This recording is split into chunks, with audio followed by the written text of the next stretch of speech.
Kirk Hammett assesses his guitar skills, Megadeth is pop, and Judas Priest just closed an important chapter of their career.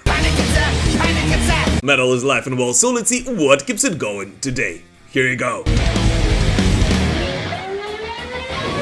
Kirk Hammett assesses his own guitar skills.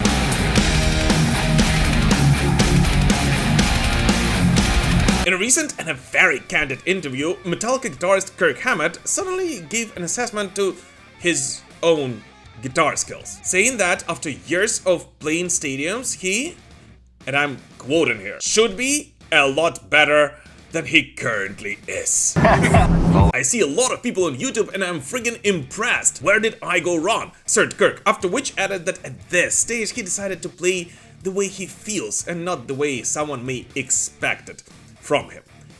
And here, I just have to point something out. Despite the whole fact that all the internet warriors simply love to make fun of Kirk, Lars, and also James and Rob, Metallica still is literally the biggest band in the history of metal. And let's not forget that it is the same Kirk Hammett talking who gave some of the most incredible output back in the 1980s, on which most of these YouTube sensations are starting to play guitar. So no matter what anyone says, I simply love the way Kirk, who at this stage in his career definitely does not have to prove anything to anyone anymore, can make fun of himself. And I'm sure he's very worried reading all the negative comments online while he's drinking a cocktail sailing on his own yacht somewhere in the ocean.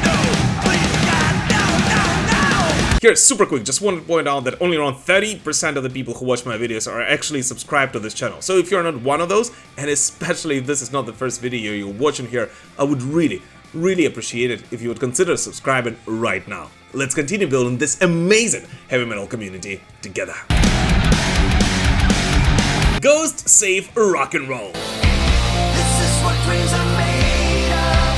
This is what they're afraid of. Say what you want about Ghost and their music, but they've already made history, as their new album Skeletor has officially debuted at #1 on Billboard's top album sales charts, making them the first hard rock band in 4 years to hit the top spot in the United States. And the only other band who were able to do that recently were AC/DC, all the way back in 2020. Oh, and the coolest part about it, most of the sales of Skeletor were actually done with physical formats. So in the most old school and the most rock and roll way possible. So say what you want about them, and it doesn't even matter whether I or anybody else likes their music, but what Ghost are doing for rock and roll is simply incredible. And I can't even imagine how many thousands young boys and girls discovered our favorite genre and went into the rabbit hole of hard rock and later on more heavy metal through the light music of Ghost. And here, guys, just wanted to thank all my patrons and YouTube channel members and everyone who purchases Metal Pooker merch to rock out at the next metal show they attend, because it is thanks to you guys that this show is even able to exist. And just as a reminder, the ranking of all Iron Maiden album intros video is actually already available for all of the patrons and channel members. So if you're one of those and still haven't watched it, definitely do it. Although, just be ready that you might hate me for it. David Lee Roth is out of retirement.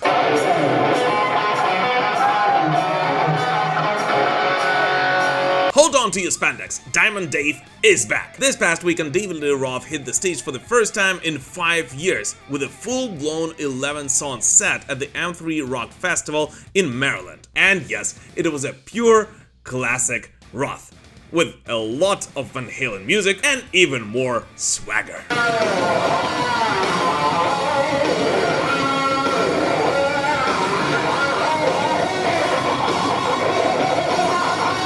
And in case you thought that was just a one-off show, no. Pretty much immediately after a huge success of that performance, he announced a full US tour for summer 2025, which picks up exactly what David left off 5 years ago during his farewell tour. Although this tour might actually not be his last one, given what he said from the stage. We've reached the end of my first retirement. How many retirements did Rocky have? 9? Yeah. there's time. So yes, the brightest diamond of rock and roll is back on stage. And for some reason, I actually think that this may not be the only news from David Lee Roth we'll hear of in the nearest time. I'm talking about it. Van Halen Frankenstein. And continuing the topic of the news related to the Van Halen legacy. By the way, why do I rarely talk about them? But anyways, last week we already spoke about the new Mammoth WVH song The Ant, and an awesome video to it, which, just as a reminder, was directed by Robert Rodriguez and is simply packed with gazillion little old school hints, such as, for example, playing a guitar solo while doing a catwalk on tables, which of course for many Van Halen fans pretty much immediately screams hot for teacher.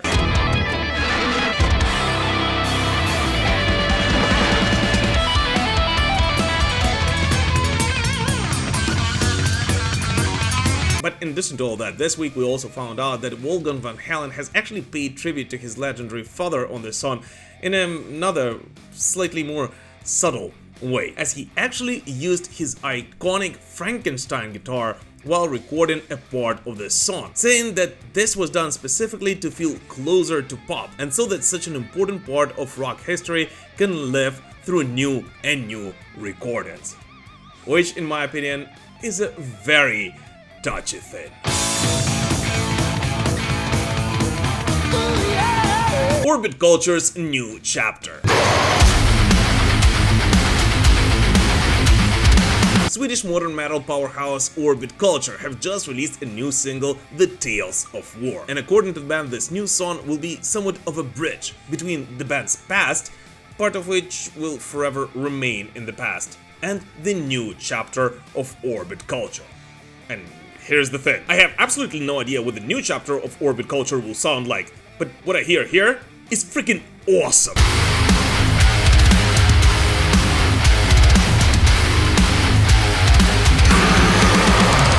According to the band, The Tales of War is one of the only songs in their repertoire which stayed exactly the same from its original conception, making it a pure expression of what defines Orbit Culture as a band: cinematic energy, heavy riffage, and raw aggression.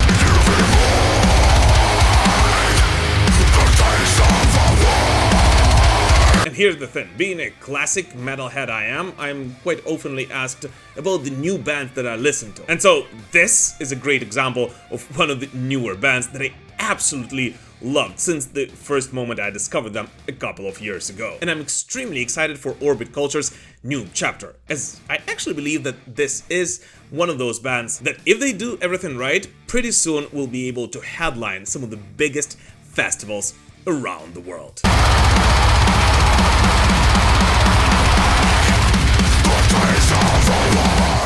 And here the time has come for your favorite part of the video, so let's discuss 5 latest metal releases from this week, which are definitely worthy of your attention. Australian metalcore titans Parkway Drive have returned with Sacred, their first new music since 2022's Darker Still. The track, accompanied by a visually striking music video directed by Third Eye Visuals, blends heavy riffs with melodic choruses, showcasing the band's evolution while retaining their core intensity.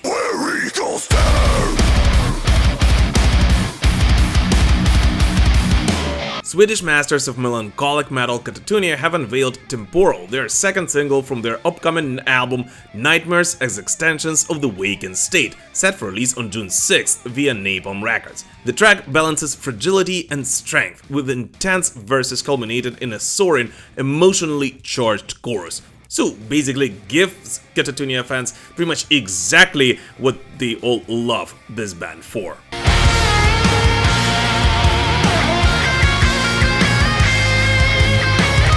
German thrash metal veterans Sodom have released Witch Hunter, a tribute to their late drummer Christian Witch Hunter Dudek. The track, which will appear on their upcoming album The Arsonist, due June 27th via Steamhammer SPV, is accompanied by a music video directed by former Sodom guitarist Andy Brinks, and is one of the most emotional thrash metal releases in a very, very long time.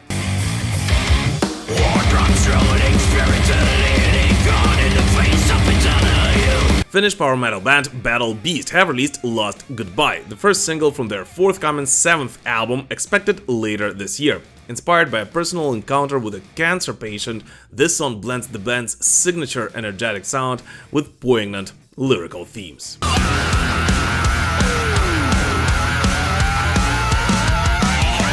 Guitar virtuosos Joey Satriani and Stevie Vai have teamed up under the moniker Sach Vai to release I Wanna Play My Guitar, featuring vocals by Glenn Hughes. The track is a celebration of guitar-driven rock, showcasing the duo's technical prowess and chemistry, and precedes their upcoming European summer tour.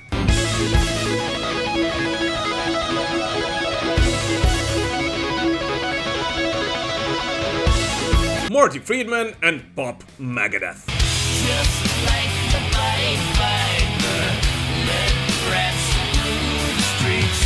In a new interview, the legendary Megadeth guitarist Marty Friedman threw a little curveball into Megadeth lore by calling the legendary Symphony of Destruction, are you ready? The first Megadeth pop song. Take us ball. Now, before anyone starts sharpening their rust in peace pitchforks, relax. Marty, of course, did not mean it as an insult, as pretty much right after that he said that this track was super catchy, simple, and easy to sing, and that's exactly what gave it that crossover power and lifted Megadeth to the status they are at today. But I actually have to disagree with Marty, as although I do understand what he's trying to say here, I actually think that the word he's looking for is first commercially successful song, and definitely not a pop one, as the whole beauty of Symphony of Destruction was exactly in that it was so masterfully crafted that it was able to become a hit among the mainstream audiences without sacrificing its metal heaviness at all. And despite the whole fact that until today it remains one of the most recognizable thrash metal songs in history, it definitely is not a pop one.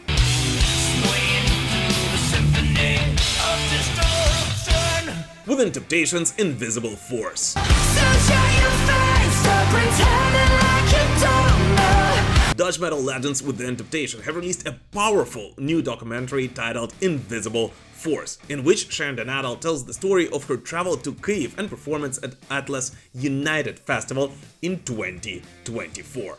And so in this weekend's Metal Chat, I am more than happy to welcome nobody else but Sharon and Adel on the show once again. First of all, before we dive into anything else, can you tell us a little bit about how this idea to record it as a documentary, all this trip you made to Ukraine? You actually did 2 trips to Ukraine. How did it came to the idea of recording it as a documentary, specifically for your fans? Well, we were never had the idea of having a documentary until like last year, just before I went to the Atlas Festival, and there was a company coming to us and say, you know, there's just been some releases in the Netherlands from some Dutch bands, and isn't it time for you guys to make a documentary about the fact that you're already like 30 years around? And they're like, it's already 30 years. Anyway, the thing is that we didn't feel like making another documentary about a band with a producer sitting on the couch telling, you know, their whole history, and felt a bit boring to our opinion because, I don't know, we still look ahead, although, you know, we're getting older, but we don't feel like we're not ready yet for a documentary about us. Maybe when we're really almost like, you know, maybe stopping one day that we think, you know, a documentary would be nice to have, you know, on the shelf for your grandkids to see what you've done throughout the years. But anyway, so we felt like, you know, well, maybe it's nice to take the documentary on the road with us to the Ukraine and let them see the stories of people that we meet and see how musicians are holding up during wartime. So that's what we wanted to do, and it was, I think, a very good decision to do so, because it just gives a different view from a different perspective again than from a journalist perspective, or maybe a political perspective, a different view of how people are living in Ukraine, how they're holding up. It's just a few people that talk about it. It's not a very long documentary, but it's, in a nutshell, it gives a beautiful representative of how the Ukrainians are holding up, I think, in a way.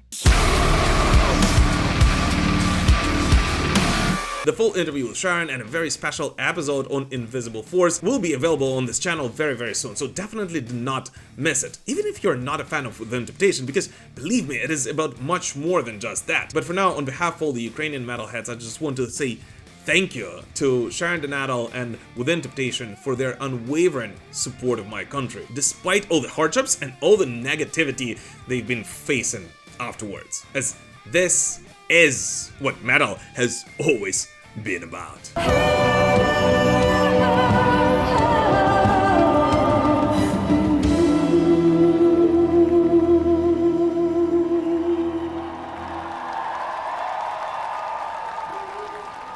George Lynch and the Mob.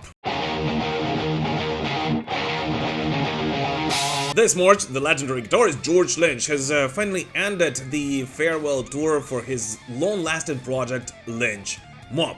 And unlike many other musicians of his generation, he actually intends to keep his word, meaning that the Lynch Mob's The Final Ride tour will actually be the band's farewell tour. Yet George is already working on a new entity, which he's tentatively calling, are you ready? George Lynch and the Mob, so that people can identify with his name and the fact that there is still the Lynch Mob aspect to that name without all the bad connotations to it. According to Lynch himself, the band will feature a rotating cast of musicians, as the whole idea is to keep it fresh, flexible, and totally unpredictable, and also since George is not intended to fully tour with his new project, and so there's no point of keeping the entire band intact all the time. After which even George himself couldn't hold it and made a joke that this rotating lineup is actually not that different from what he had with his previous band.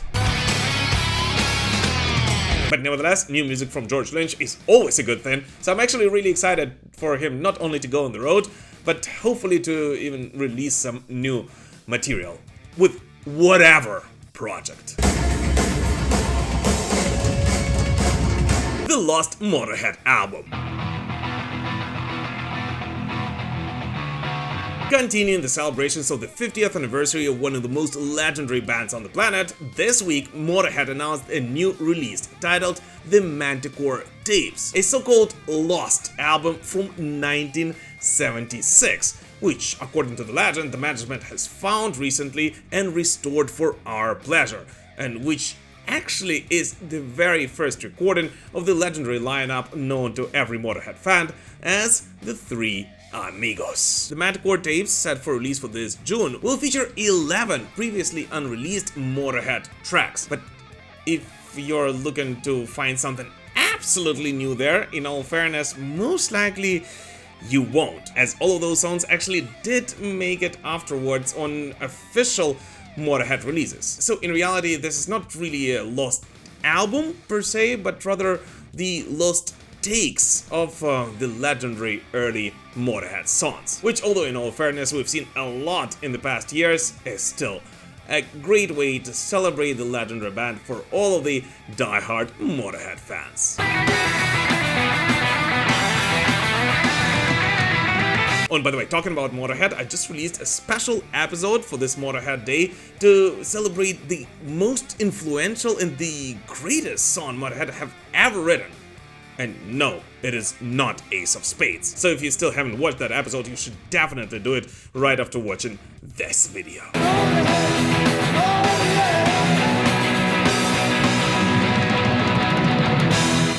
The end of a chapter for Judas Priest.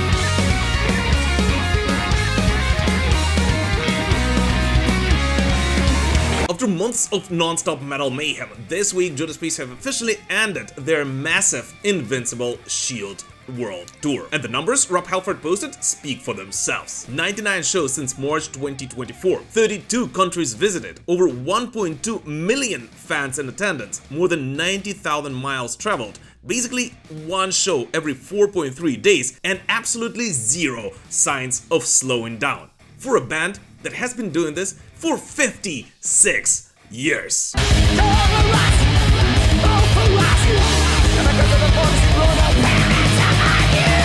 And you know what? Invincible Shield has been yet another historic run for Judas Priest, who are once again proving that they're more alive than most younger bands. And I'm very thankful for Rob Halford and the band inviting me to be a part of this journey. So in the next video on our Defenders of the Faith series, we'll be doing a very special wrap-up of Invincible Shield Tour, wrapping some very special gifts from Judas Priest themselves, including one signed vinyl record that was signed by all the Judas Priest members, including Andy Sneap, that I still have in my possession, and talk about what we may expect from Shield of Pain Tour. So definitely do not miss it. And yes, in case you wondered, Priest, who once again have started doing this in 1969, are taking just a short month-long break before revving back up for their 2025 Shield of Pain Tour, which will mark the 35th anniversary of Painkiller and continue celebrating their latest studio release. And that one promises to be even heavier than its predecessor.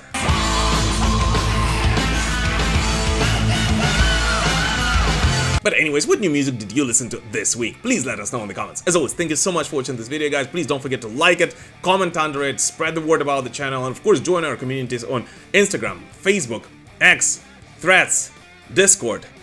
What else is out there? Pretty much anywhere you can post content. All the links are of course in the description to this video. Thank you guys so much for watching, and we will prevail. Slava Ukraini!